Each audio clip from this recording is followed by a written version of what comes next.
Si le pape fait un discours pour dire il faut faire la paix ou il faut sortir des églises, tous les journaux vont le répéter. Si le pape dit si vous ne priez pas Dieu, vous priez Satan, personne ne va le répéter. Et il résonne dans deux directions principales. Il y a une direction qui est entendue et une direction qui n'est pas entendue. La direction qui est entendue, c'est quand il appelle l'Église à sortir, à aller au-devant des hommes, à aller aux périphéries, et beaucoup de chrétiens comprennent qu'à travers ces paroles du pape, c'est une invitation à être plus délibérément missionnaire, ce qui est l'exhortation apostolique qu'il nous a donnée. Et puis, il y a un appel qui n'est pas entendu ou qui n'est pas répercuté avec la même force, c'est l'appel à la conversion, c'est-à-dire la conviction du pape qu'il a répété autant de fois qu'il a pu,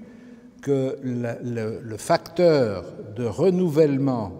de l'Église et le facteur de renouvellement de la vie chrétienne, c'est la conversion du cœur. Et donc, ça veut dire, c'est pas simplement un message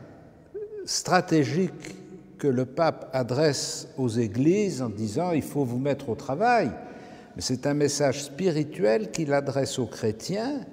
pour les inviter à faire un travail sur eux-mêmes, pour qu'ils se convertissent perpétuellement, c'est-à-dire qu'ils soient perpétuellement dans une position de lutte spirituelle pour suivre le Christ. Le Christ marche devant nous, il a formé ses disciples en marchant avec eux, en les faisant marcher avec lui, et il les fait marcher sur le chemin de Jérusalem où ils vont être confrontés à la croix. Et donc, on dirait en termes techniques, cette synodalité de l'Église, cette marche ensemble, c'est vraiment l'appel à la conversion du cœur. Et ce combat de la conversion, c'est une exigence évangélique très profonde et qui va permettre peut-être à un certain nombre de gens de découvrir que la charité et la bienveillance et l'empathie du pape pour les hommes se traduit par un appel exigeant à la vie évangélique.